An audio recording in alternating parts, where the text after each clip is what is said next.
Damoy takmay Kalvari, kalapati na munsu.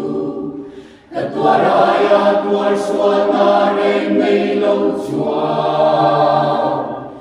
Berang laumul melay ang mayin, akare nga ang lauanta na chongchan, may damro kapati ni.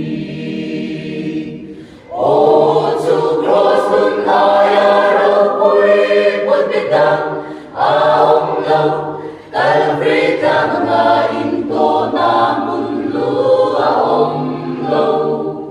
Hetyang rega mamay natod sa singbisoy alaong law. Sugro saya ro puy pulpit aong law.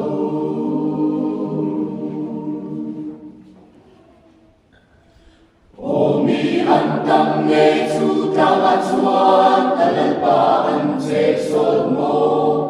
Suwan mo yata mintan suwana niya ka. At sunod mo ay tinuling at rin, iswan chapsu may siya empe ipapa, ibula ating mati.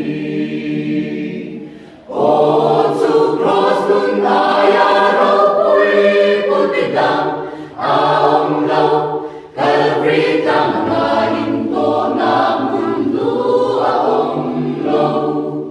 Hetyang rega mangay natod sa singbisoy alaong law.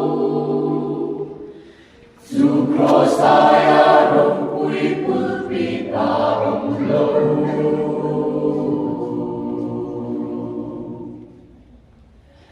Harsat narito sa tihyang, laliswaron panmayro. Itanaan wardan siya kamay tuwana. Indol may donem ni anahe, itanaan wardan su. Engilulsu ang sensu cross lukat su. Oh, to cross lunaya raw puy pulpitang aong law, kalafritang mga hinto na mundo aong law.